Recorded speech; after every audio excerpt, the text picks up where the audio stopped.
Yo, yo, yo, what is good, everybody? Hi, friends. Hello. Welcome to the Takedown Breakdown. And Jesus. Yeah, I mean, and Phil. What up, man? How you doing? Good, man. It's good. It's been a minute. I feel like I haven't seen you guys in like 50 years. Well, And that's I'm glad because that I haven't seen you guys for that long. Yeah, guys, I have 3 kids now. Come on, what's going on? Who put you in charge of another human? Yo, I don't know, ass, honestly. out of all people, you get Jody the kids. Serendipitous occasion. I'm not even a cat person, and I feel like really bad for the cat that he has to live with you. You know, we're getting a second one. I Are don't you know really? how this happened. Yeah, I don't know how this my happened. God. A cat out of all things. Well, that's what happens. That's what happens when your girl runs your life, you know. So that's Hey. Listen. That's it. Sips water. Sips water. Drink, sips tea. Have you guys been training recently? Yeah, actually, I just finished shameless training plug for Kenny Kim Jiu Jitsu out here in Marietta, Georgia. I just finished training. Actually, I had a good day. Yep. I always leave injured though, but I mean, it's not jiu-jitsu if you don't get injured, right? I thought you were supposed to injure your training partner, but whatever. I got gi and no gi tomorrow, and then Tuesday pro class. So looking forward to this week. Jay, did they give you a stripe yet or no? Yeah, I got it. He's a sneaky one, ain't he? No, but in all honesty, you know, since we're talking about skill levels and stripes and whatnot, what about that heavyweight fight? I mean, Ciryl Gane just completely showed his skill level, and that's what happens when an undefeated Muay Thai fighter makes a successful transition into MMA with high level striking, goes up against a brawler that really.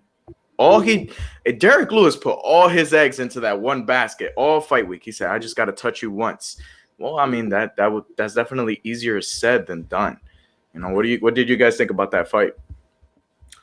I think you make a good point that he put all of his eggs into that one basket, but that kind of sums up his entire career. Where you know, Derek Lewis, like, people forget, and he's been public about this in the sense that he's never really cared whether or not he was the champion, right? Yeah. He's never fought for that purpose, which is almost bizarre in such a physically demanding sport, to want to get your ass kicked for a living and not really care about gold around your waist. So, you know, he's a guy that he's right. If he does touch you, you're going out. But Ciryl Gane is so brilliant on the feet, and not even just because of his like raw power and striking ability. I'm talking about just the way that he moves and how smart, how high his IQ is. He moves like a middleweight. He really does. I mean, we haven't seen a guy at heavyweight like that ever. So I was very impressed with Ciryl Gane. I did not think that he was going to finish him. I got to be honest with you. I picked that it was going to be a boring-ass main event for 5 rounds where Ciryl Gane is just teeping him in the belly, jab, move. But, hey, man, it was a good fight. It was fun. I mean, when you're that big, you can only take so many of those, you know. So I did expect it, but I didn't expect it that early, and I didn't expect Derek Lewis to come out like not that aggressive. So it's either he didn't come out that aggressive, or did Ciryl Gane freeze him? Oh no, he was completely frozen. I don't think he had any butterflies or anything about fighting. Like, someone said that, he was fighting in Houston, he got a little bit too like the moment was too big. I'm like, no, it's not. He's knocked people out in Houston. Yeah, but he's knocked people out in Houston before. So my point is, he was geared up for this fight, and I just think that Ciryl Gane's ability to move, and he's obviously the better athlete anyway. Yeah, he's definitely way more conditioned. His footwork is impeccable. So like, he just froze him. He couldn't get inside on him, and you saw him lunging at him throughout the entire fight. I just don't feel like. I just feel like Derek Lewis was Derek Lewis that night. To be real, if you look at all his fights versus people who are a lot more skillful than him, that's pretty much what happens. They get a lot. They're like 3-4 steps ahead of him, and he either loses or he just gets that one lucky hit. Because I look at that fight and I was thinking about the Volkov fight when he fought like 3 years ago. Yeah. Whenever that fight was, he was getting pieced up just like that. Obviously, I mean, it's a little bit different in regards to the way that Ciryl Gane did, but he was still getting pieced up, and he finally got that one hit, knocked him out, and then won.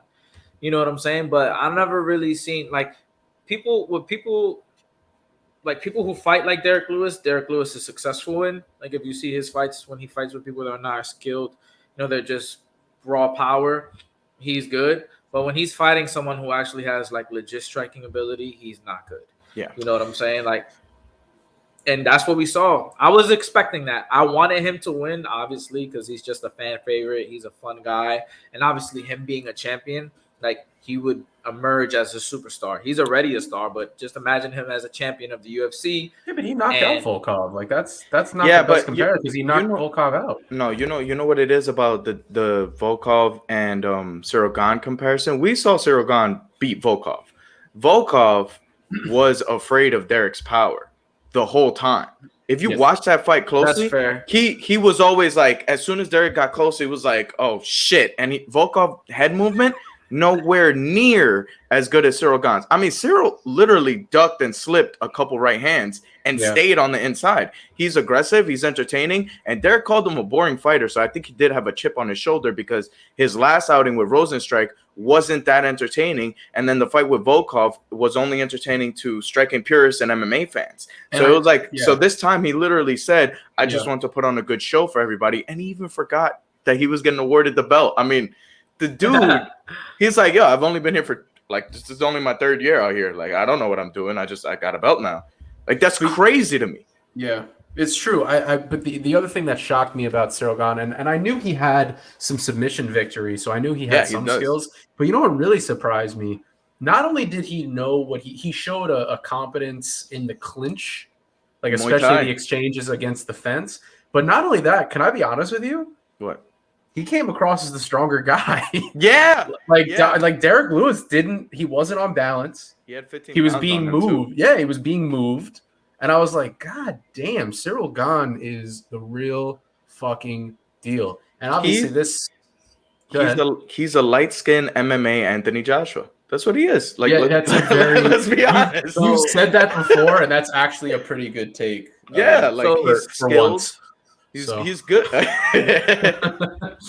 No, I like that. Takes. I like that. So, I mean, it's going to parlay it into a big fight, obviously, with Francis, as it should be. And I was critical of the interim title fight that they just made. But what's interesting is, like, after thinking about it for the last couple of weeks, right before the fight, I was like, ooh, you know what? This is going to be a fucking massive, massive event. It's going to be massive. And they actually, I know that Francis is pissed, but he shouldn't be. He's being short-sighted. He needs a good dance partner. Yeah. And the reality is, if Derek Lewis won that fight, it would be easier to sell that fight. Mm-hmm. But Ciryl Gane, just because to you and I and Jesus, like, he's a god, most people don't know who the fuck Ciryl Gane is. But they'll know that he was his training partner. Yes, but that's narrative. What I'm saying. So there's going to be all right, so it's either the rematch of the guy that beat Francis, or it's the match against two former sparring partners. And we've seen video of them going at it, and it looks like, Francis has his moments, but for the most part, Cyryl's been kind of piecing them up in there. So, I mean, I don't really know how easy it will be to sell that fight because, like, you can say that they were former training partners, but, I mean, it's not – I know that Francis didn't leave in the best terms. No. He didn't leave on the best terms, but it wasn't like Colby Covington leaving ATT and it was a big, massive thing. Have you seen the interviews with Francis's coach talking about it? He's salty. That's a salty man. I haven't. To be honest, I haven't. No. He cleared that up, though. He's not as salty as people think. Yeah. Yes, cleared that up. Actually, I did read that. But no. But that's what I'm saying. Up. Like, so, I mean, that's like the only thing that you can sell. The only reason why it would have been a lot easier to sell Francis Ngannou and obviously Derek Lewis was because they fought. Very boring fight. Probably one of the worst fights in UFC history. And they were literally doing nothing. And Derek Lewis won. Whatever.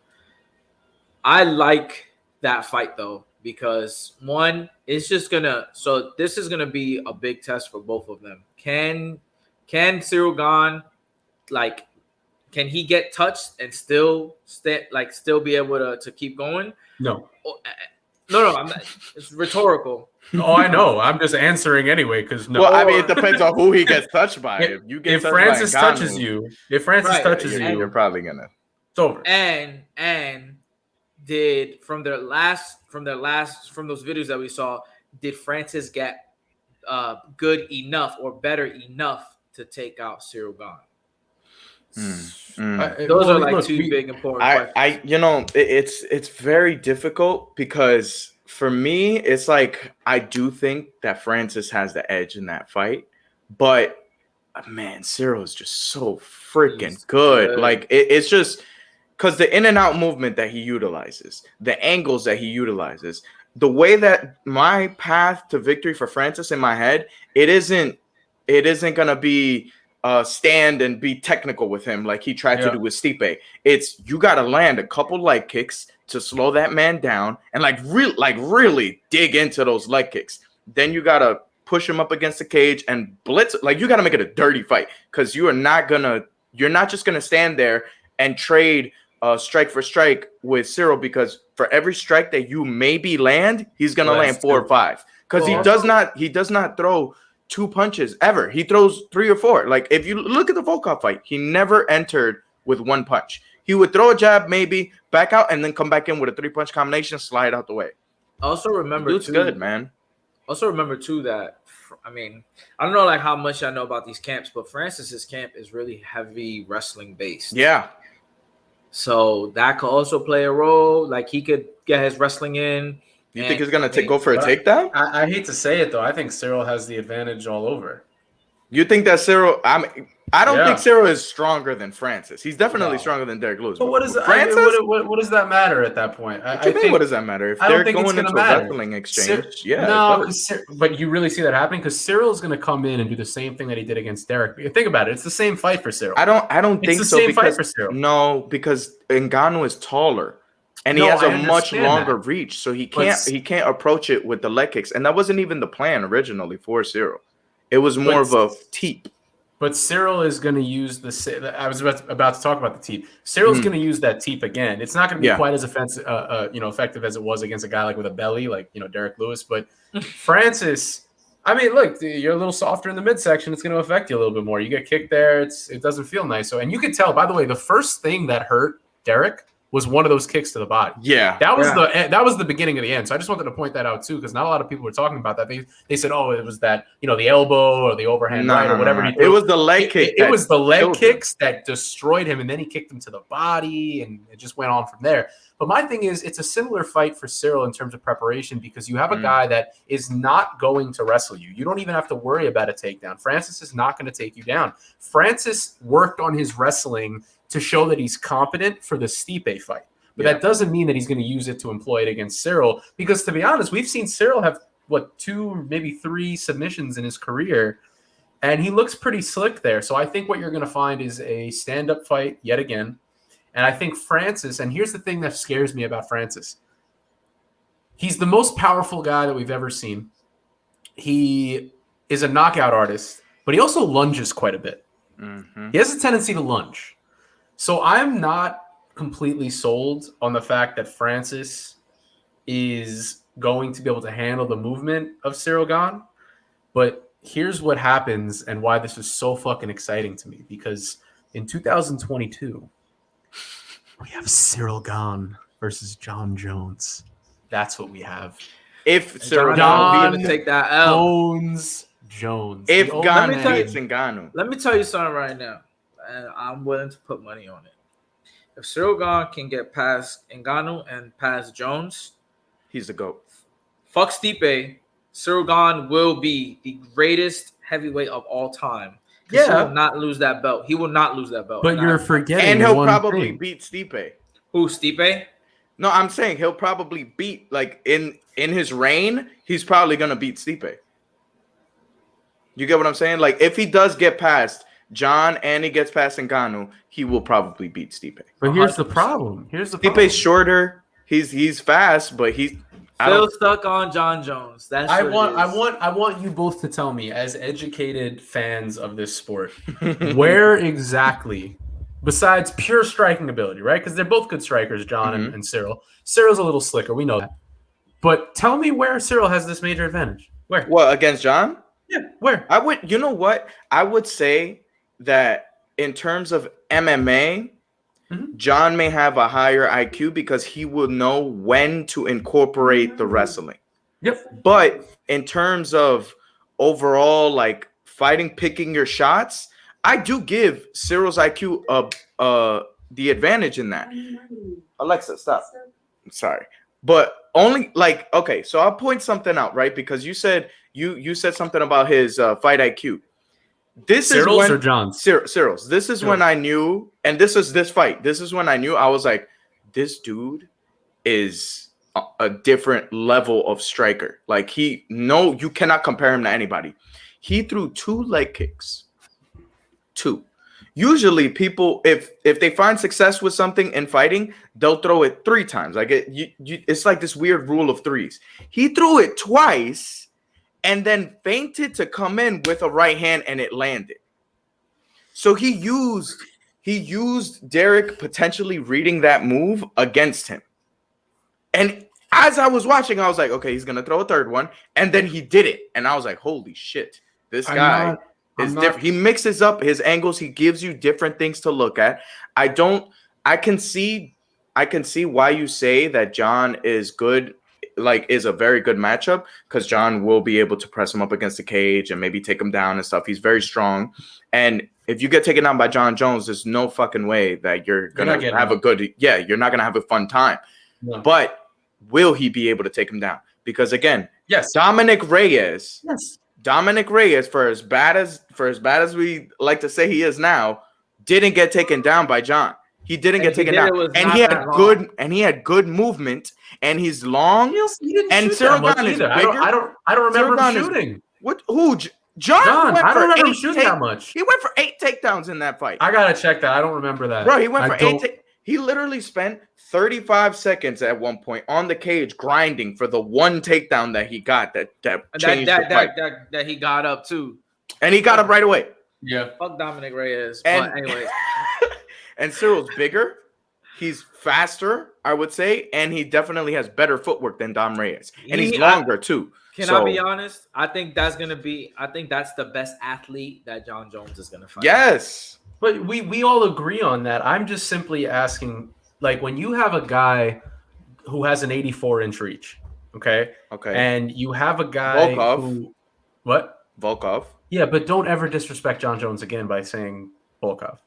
You understand what I'm saying? Like, I'm not just talking about his reach just to talk about his reach. Yeah. I'm just saying from the standpoint of he knows how to use it better than most. And John is going to, like, people think that John doesn't move well. Like, in what world? Like, John moves really, really well. He understands distance as well as anybody, and he forces you to fight at his range and that's what I'm worried about with Gane. But so does Ciryl. So does Gane. I know. That's why it's intriguing. But I'm saying you're not going to convince me that after 9 or 10 pro fights that he does that better than John Jones. Well, he just doesn't.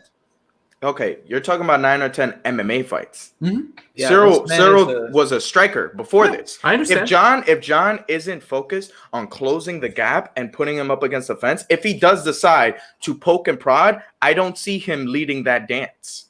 I think round one. When he gets close, he can get taken down. I think you're greatly underestimating how good of a wrestler and how much he's going to drill that for that fight. John Jones is going to be a heck of a grappler for that fight, and he's 240 now. Okay, all right. So I'm glad that you brought that up. So he's 240 now, right? And he was fighting when he used to fight. He was fighting at 205. You know how much more energy you're gonna have to put in to actually try to get those takedowns? But cardio's never been an issue for him. I think he did it right though. Like he's really put that weight on good, and he's working on the cardio that comes with it. Yeah. But if we're talking about the ground game, and we're talking about takedowns and stuff like that, let's move on from John Jones because before we do that though, we have to mention what's the biggest knock that people say about John Jones aside from cocaine. But what's the biggest knock is that he doesn't really have like starch knockout power, right? What about now? Well, we don't know. At 240? Dana said that he accepted the Stipe fight. Let's see if he fights Stipe, and then we'll see what happens. No, when did he say that? Yeah, I saw that. He said he accepted it. Yeah, so Stipe just needs to sign. But you know how you know Dana White is lying? Usually, how you know Dana White is lying when he opens his mouth. That's that's the unfortunate truth. But yeah, so I don't know. Listen, this card was fun. But if we're talking about takedowns, getting to the ground and stuff like that, Who would have thought that Vicente Luque was gonna submit Michael Chiesa? Not me. No, I picked Chiesa's second round submission. I picked Luque third round KO. I didn't think that he was gonna darce him. Honestly, I thought Luque was gonna win. Me personally, Yeah. I think that Chiesa is good, but Chiesa is right where he needs to be. Mm-hmm. That's fair. He's top 8. I don't think he's top 5 for championship material. And I love Michael Chiesa. He's great, man. That dude is awesome, and he's a good commentator. But I just don't. You know when you have just that little extra, I don't think he has that in him. Like Luque definitely does, because we've seen Luque on the brink, and he just refused to lose. Like that fight against Barberena, he was losing on points, and he was like, screw that, and threw that knee and got the win. So I'm a big fan of Vicente Luque. I don't think he beats Usman, but I think he definitely deserves to be in that title picture and take a crack at him. You realize that I'm don't quote me on this, the exact number, but do you realize that in Vicente Luque's MMA career, I think he's got like 21 fights. Yeah, he has 18 knockouts. He has 18 finishes. Finishes, not knockouts. Finishes. Yeah. Okay? That's absurd. All right? And he's done a lot of that in the UFC. So it's not just like he's fighting in like these random promotions. He's been in the UFC for quite a while now. Yeah. So my thing with Luque is, first of all, I've always been a Luque fan. I picked Chiesa for one reason. I thought that Chiesa was going to be able to fight his fight and force him to grapple, force it to be a jiu-jitsu match. And I picked the guy that I know, and that's what I'm getting at. I thought for sure that Chiesa, who's known for his jiu-jitsu, had the better jiu-jitsu. How in the world he didn't finish that rear naked choke and then wound up getting Peruvian necktied or darsed is fucking insane. Like, I don't understand how that happened. That whole exchange was so smooth from Luque, and it was such – and honestly, after watching it a bunch of times, I don't know if it was so smooth from Luque or the fact that it was just like amateur hour for Chiesa. He literally tried to get up like this, like with his head exposed, out of nowhere. And I'm like, what are you doing? Like, I don't even do that shit when I get up. Yeah, but I'm just saying. So, a lot of respect for Luque. I think he's absolutely what that division needs to spice it up a little bit, because now it's like, it's not interesting to watch Masvidal try to get to the title shot anymore. It's not interesting to see some of these guys, it wasn't interesting to see Chiesa try to get a title shot, but Luque is an intriguing option for Kamaru. Yeah. And I think that now you have to make a decision if you're he has to take him down.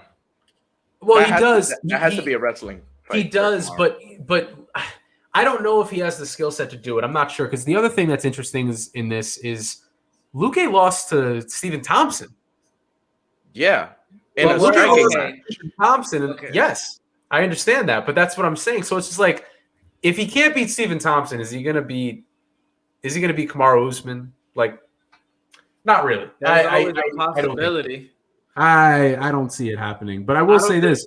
You want to ask me what the best fight is? The best fight to make is hands down Luque versus Burns, but it can't happen. Well, all right, hold on, because I'm glad you said that. So they're both out of the same camp. Now, let's say that Burns or Luque wins the title, right? I'm just saying, what if? What ifs? Who leaves the gym? Like, nobody. You got to leave the gym. I mean, look what Kamaru did. Yeah, he did. Let me tell you something. Off personal experience and seeing that gym and seeing how tight-knit all of those guys are, one of them is going to have to leave that gym. Just send him over to Trevor Whitman. That's what everybody does now. That's honestly, like, when I went to go visit and I was at Sanford, like, the way they are, you could tell, like, they're very community family based. Yeah. Like, they ride with each other, especially those two. Like, they came up together. I think they were both in the Black Zillions, if I remember correctly. All three of them. Yeah, they were. So, you know what I'm saying? So that would be tough.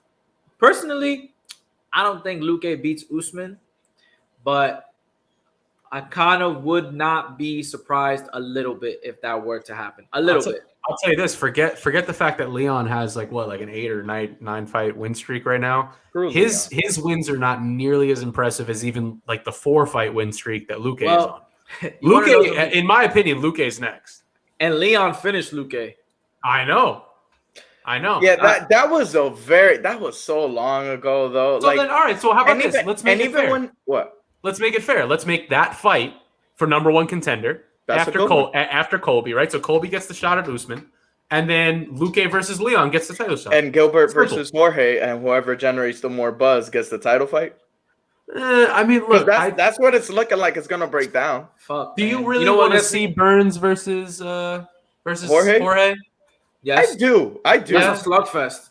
I do. That's a slugfest. Yeah, I don't think Burns is way too proud to go for a fucking submission. He's gonna go in there and he's gonna try to take Jorge's head off. And people think that Masvidal don't got a chin now because he got knocked out by Usman. No, how quickly they forget. I mean, man, that was a 1 in 100 shot that he got hit with. He's gonna be able to stand there and scrap. I see Burns finishing him via submission. Submission? Really? You really think he's gonna go for a takedown? Yeah, you do. I don't think so. The only reason why he's gone for a takedown. There was respect between him and Wonder Boy. Too much respect with him and Wonder Boy. I don't think he's gonna try to do a jiu-jitsu fight. He's gonna try to make this into. No, I didn't say he was gonna do a jiu-jitsu fight. I was gonna say that he's gonna use his striking to open up a takedown that he doesn't see. And I think that once he's on the ground, Jorge is good all over, but he's great nowhere. And you'll see Burns just a different level of jiu-jitsu. You want to talk about jiu-jitsu and MMA, it's Burns and then Ryan Hall, Beneil Dariush. There's Damian 3, Maia. 4, 5 guys. Yeah, Damian Maia, but he's kind of, he's done now. Yeah, my point, Jacare was up there. There's 5, 6, 7 guys in MMA right now where it's they're not even MMA guys. They're fucking jiu-jitsu guys. Gilbert Burns is kind of one of those guys. He just happens to be great everywhere. But if you see, what was his last fight that he finished in submission? Who, Burns? Yeah. Woodley. No. No, not Woodley. He escaped the Durst. Yeah. Who did he finish? It was a while ago. He finished somebody. Exactly he's been knocking dudes out because he defended against Damian Maia and then knocked him out, and then he fought Woodley. And who did he fought in between? I think it was Maia. Maia, Woodley, Burns. I mean, excuse me. Maia, Woodley, Usman. Then Thompson. So he hasn't gotten a submission win in 5, 6 fights.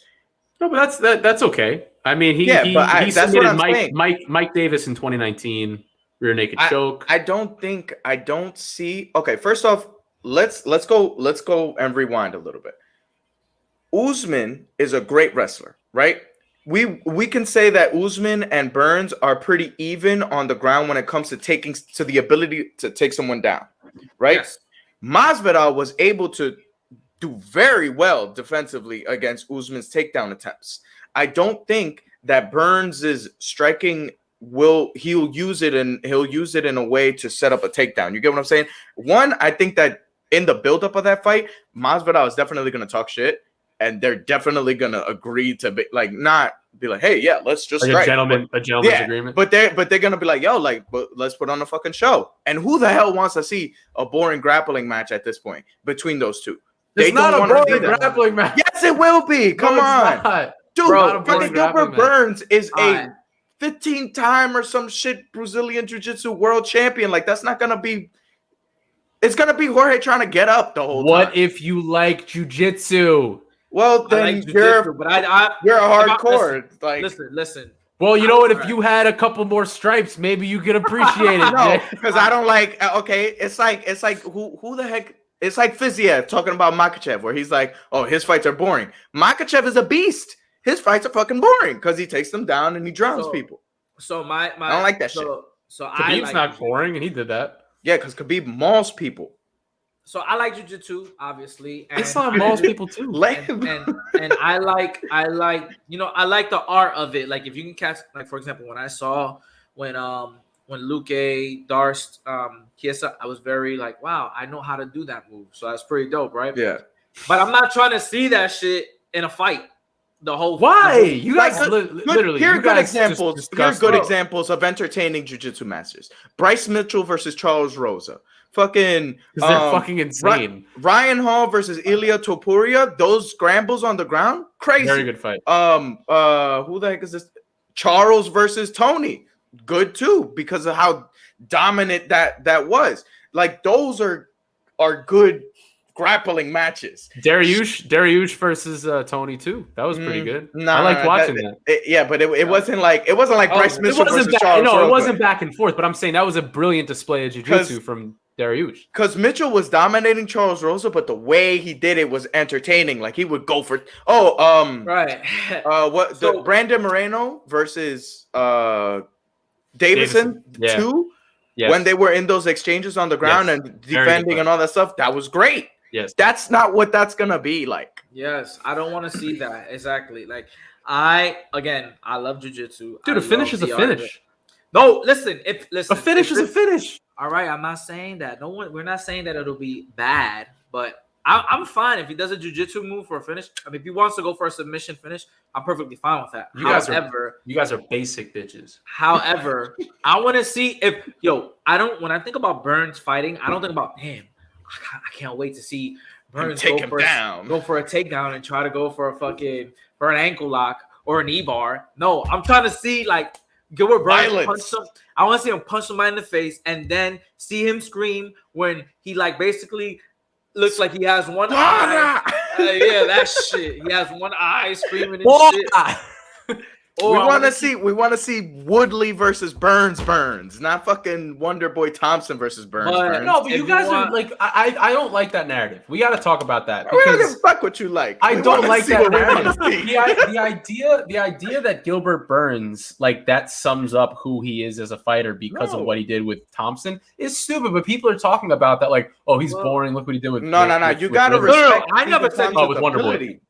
No, you got to respect Wonder Boy's ability. I think he gave him too much respect, but you have to respect Wonder Boy's ability. I don't think he has that. That was the UFC's fault for making that fight. Then I see the Burns versus Masvidal fight playing out at a similar pace as the Woodley versus Burns fight, where they scrapping, but it's a lot more even because Masvidal isn't a stationary target. He's gonna be throwing back. So here's the thing, right? So I don't think Burns is a boring fighter. Never that I think he was, at least when he hit 170. I never, in my mind, I did not think any of his fights that I've seen him like, yo, this guy's boring. He understood the assignment when it came to Thompson. That's literally what it was. He understood the assignment. When I saw that fight, was it boring? I guess for the blind, untrained eye, 100%. However, I knew that was what he had to do because of how good Stephen Thompson is. Like he wasn't going to outstrike Stephen Thompson. But there you go. He understood the assignment. That's just what it is. Tyron Woodley did the same thing to him. And can we talk about this? Just not as dominant. Can we talk about how I think he's gotten the most takedowns on Thompson as anyone has ever had? Yes. Yep. That's why I thought it was an impressive performance because who takes down Stephen Thompson? Again, but we're not Woodley saying barely did it. But I think that we're all in agreement that it was not like it wasn't. It wasn't his best performance. That was the best. Honestly, that was the best performance out of the night. To be real, if you're talking about like on that card, I thought that was one of the more impressive performances on that card. I really do. And let me tell you what, bro, how he neutralized someone who was just dominant everywhere standing. Stephen Thompson, he's not a wrestler, but he has one of the best. He has one of the best takedown defenses. He is the type of fighter that we talk about that people fight his fight. Jay, right? You know why Jesus is right? Because think about the Gane versus the Gane versus Lewis fight, right? Mm-hmm. His point is when you talk about neutralizing someone, like, was it the best fight in the world between Gane and Lewis? No, but it ended nicely, right? It ended in dramatic fashion with the KO. But he neutralized Derek Lewis's entire game. That's it. Okay. He made Stephen Thompson a one-dimensional fighter. And he looked overwhelmed in the close exchanges because he couldn't use his legs as hands like he normally does. And I thought it was a very impressive performance. Was it the most entertaining fight? No, and that's why Dana said what he said. But Dana is there to promote fights. He's there to promote violence. He's there to promote action. And that's not what you got with that fight. But when I look at it as a purist, I'm like, God damn, Gilbert Burns is well-rounded, and he demolished the most dangerous striker in that division by far. The welterweight division is on fire, but the bantamweight division is on fire too.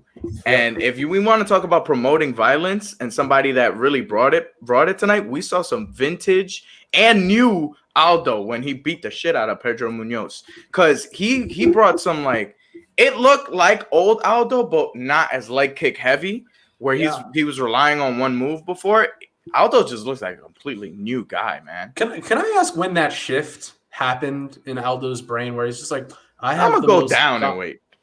No. That shift in his mind that happened, where he's just like, I have one of the most dominant techniques in the world. Nobody's even coming close to his leg kicks, and he stopped using them. He stopped using them. Check calf kicks now. He stopped using them, and I'm like sitting there. And by the way, I've been calling for calf kicks for Aldo for God knows how many years already. For God knows how many years. I remember watching the Peter Yan fight and being like, calf kick! I'm like screaming into the fucking TV. Like, what are you doing, bro? You gotta fight fire with fire, man. Jose Aldo is, he's so good, man. He's so dominant. But you know what else is dominant, guys? You know what else is dominant? Our good friends over at Good Feet's Cleaning Company. Son of a bitch. Good Feet's Cleaning Company, a black-owned organic cleaning solution and kit that will take your dirty sneakers and bring back life into them. So, guys, if you ever come across goodfeetscleaningcompany.com, enter TDBD15 at checkout for 15% off with our code. And yeah, guys, these guys are great, and they are the most dominant sneaker cleaner in the world, just as dominant as Jose Aldo's leg kicks. Guys, if you decide to check out Good Feet's Cleaner, maybe Jesus will get the read right next week. Yeah, so my bad. It'll be good. No, but definitely check them out. I mean, if he's the biggest sneakerhead in the chat, so if he says that they're good, I take his word for it. Yeah. Back to Jose Aldo. That dude, man, we know that Pedro Munoz is good. Like, let's not think that Pedro Munoz is a bum now or whatever. He's good. He's a legitimate top 5 135er who could potentially fight for the title in the future. Pedro Munoz is as good of a 35er as we have. I mean, exactly. He's as good as Garbrandt, as Sandhagen, as all these guys. BJ, yeah. And Aldo made him look like he didn't belong there. So what does that say about Peter Yan? He looked a little tired. What does that say about Peter Yan? I'm just saying he looked a little tired in that fifth round. Aldo? No, Munoz. Yeah, because he was getting hit in the body. Did you see how many times? Yes. He literally was left hook, right hook. But Aldo's no longer the same Aldo. Like, I'm not saying he's better than he was, but I think he is. He's more refined, though. He uses more techniques to mix it up. Like, we never really saw Aldo go to the body an awful lot, at least not like that with combinations. He was peppering him with great jabs and a 1-2, and then he went down to the body. He threw a couple of leg kicks toward the end that hurt Munoz. Like, the 3 or 4 leg kicks that he threw, I think, in the 4th and 5th round, they fucking hurt. They hurt Munoz. Munoz did not like that. And, he was just absolutely dominant. I haven't seen a performance like that from him in years. But Peter Yan is going to have his hands full, man. And a rematch? Yeah, why not? I think people forget how young Jose Aldo still is. I know. He's like, how what, old is he? 33? He's 34 years old. Are you kidding me? He's been around that long. Remember, he was a champion. He was a champion at 23. Oh, yeah. You forget about that. Months. Bro. Yes. So here's my thing, right? So I'm glad that you mentioned Peter Yan. However you pronounce it. Peter Yan. Whatever. Do we think that can we say that was Peter Yan's best night and Aldo's worst night? No, because so? Aldo showed up. He was fighting. Yes. But Peter Yan switched to southpaw and made his life complicated. That's what happened. Do you think he understood the assignment? Yeah, he understood the assignment. Do you think that fight would be any different now? Seeing the last couple of fights that Aldo has had since that fight? I think it's a more competitive fight now. I don't know if the result is different, but it's a much more competitive fight. I mean, Aldo has literally shown you a second coming. I mean, really, like, he's really evolved, and it's I'm trying to think of a good comparison, like a guy that keeps on getting better with age, and that's just who he Usman? is. Huh? Usman. Well, yeah, but like Usman is not like, He hasn't he's been not old around either. for, He's not. He hasn't been as old. He hasn't been around as long as Aldo is. Like Yeah. Aldo is. Glover. Yes, yes, that's a great. Yes, there you go. That's a great comparison. Yes. Glover oh is probably the only one. They got the fountain of youth over there in Brazil. Yeah, bro. Man. I don't know what the fuck is going on, but yo, something. I don't think that the outcome is different because from that fight, what I see is that Piotr just has heavier hands than Aldo. So it's like, will there be more shots landed? Yes. Will it be more competitive? Yes. But I still think that Piotr has a power advantage when it comes to the hands.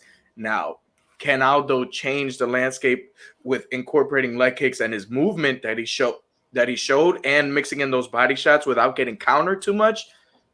I don't know. Because Piotr Jan's boxing is amazing. It's some of the best in the UFC. He was like an amateur champion or some shit. Maybe I was just trying to save Jose Aldo.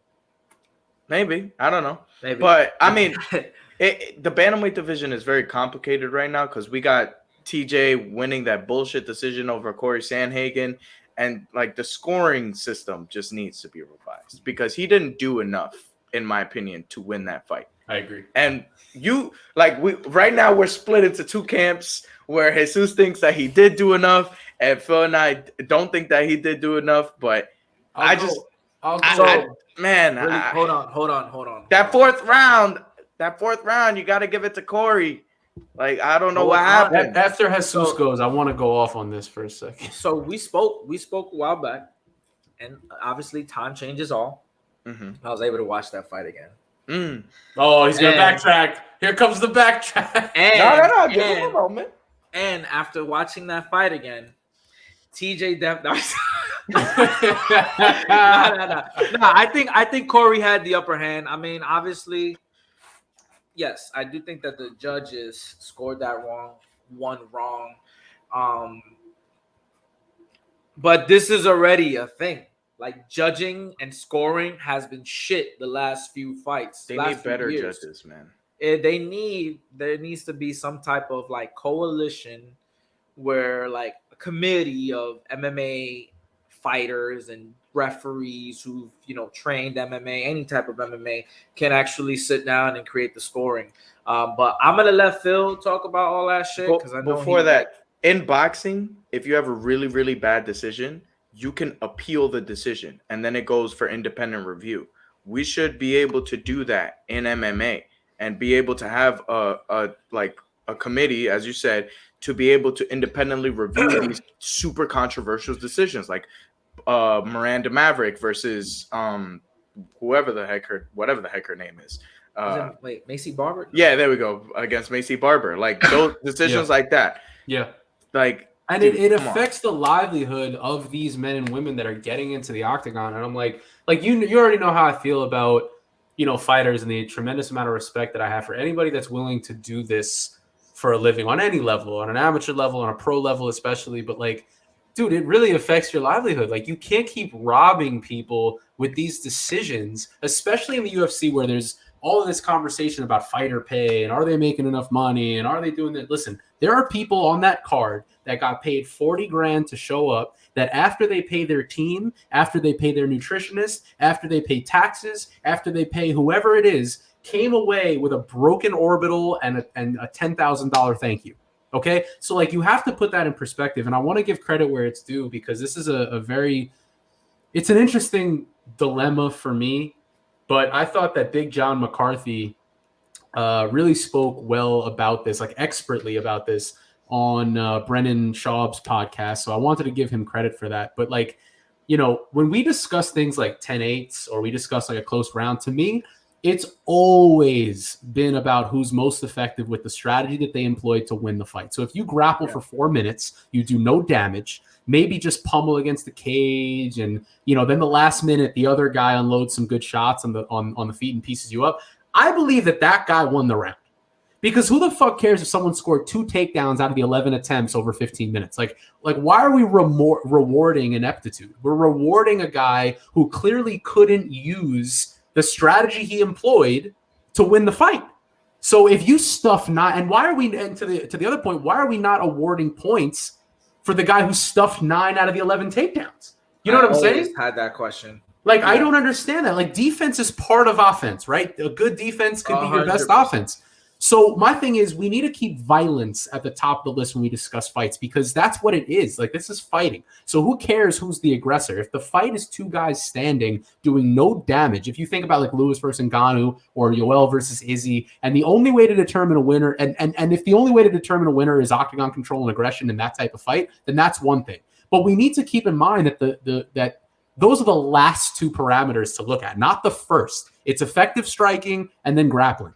So who's trying harder to win the fight means nothing if you're not landing effectively. I could blow my entire tank going for a KO in the first round if I stun someone. Like, look at Gilbert Burns against Usman. But ultimately, who won that fight? And that's the point here. Czech Congo. Yes, yeah, 100. That's a great clip. But honestly, like, efficient violence and timely precision matters most in this game. Like, that's just what it is, and people need to think about that. And it's like, I'm a fucking idiot. I'm a schmo. Like, how do I know this? And the judges that are paid to do this professionally not fucking realize this. I just think damage should be at the top.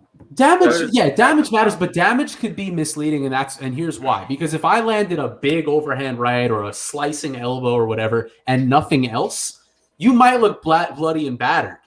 But what if the guy for the other 14 minutes of the fight is landing consistently? So Yoel Romero versus Robert Whittaker too. Yeah, so my thing is, damage is something to look at, but in my opinion, I want to see the body of work. Like, people are just like, you know how we talk about like basketball players, like, oh, is LeBron better than Jordan? Is Kobe better than LeBron? Is Kobe better than AI? Well, here's the point. Stats and championships and team accomplishments and things like that could be thrown out the window. And if you look at fighting, it's the eye test. You watch these guys fight and you have to objectively decide whose body of work, whose skill set is better. That's it. And part of the reason that I was talking about Usman versus Burns is because Jesus made the point that, oh, if he didn't do that, if he didn't blow his wad, he probably would have won that fight. Maybe. But here's the difference between being a champion and not. Here's the difference. That's a learned skill, to keep calm under pressure, to not blow your whole load out on this, when you hurt someone for the first time. I think he felt like he had to blow his load because he knew he wasn't going to win that fight.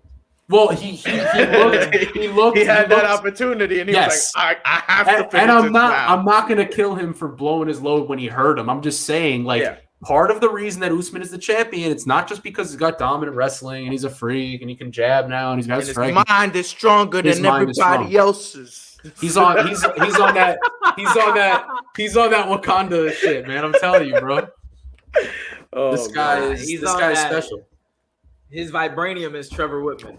Yes. No, but yeah, your points about scoring, definitely. Yes. Effective striking should be at the top, and then grappling. I just think it's also the tone of the fight. If it's a grappling fight, if you go into a grappling exchange, right, and your strategy is, I'm going to take this guy down. What is your objective when you take him down? Are you going to take him down to do damage, or are you going to take him down to threaten submissions and get into better positions and really make it hard for him? If you effectively do that, then good. But if the guy is on the bottom and he's defending every strike, he's stuffing every take, he's stuffing every submission attempt, he's holding you close, and you can't really do anything, and then he gets up, why are we rewarding that 2 minutes of control time when you did nothing during that time? But the UFC, exactly. The UFC needs to do something about this, because here's the problem. They're in the business of promoting violence, like I said, right?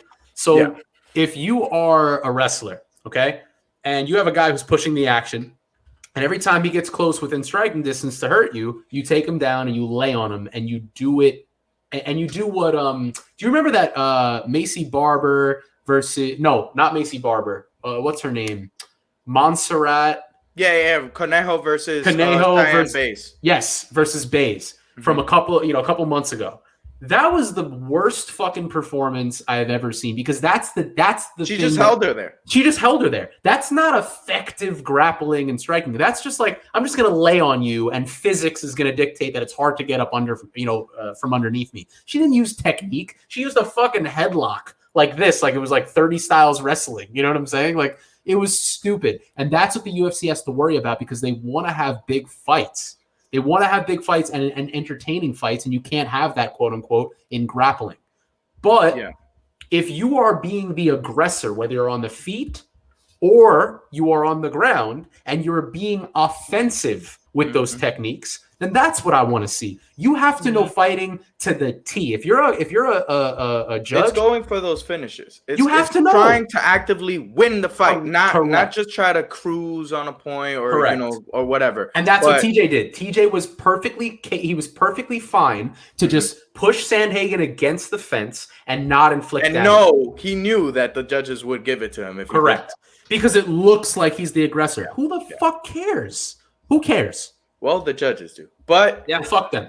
Let's guys, let us know in the comments what you think. How would you restructure the scoring system in MMA? We've had a good discussion over here. We had Ciryl Gane beating Derek Lewis by dominant fashion. Jose Aldo coming back better than ever. Luque beating Michael Chiesa and a lot more. Come back next week. This is the Takedown Breakdown.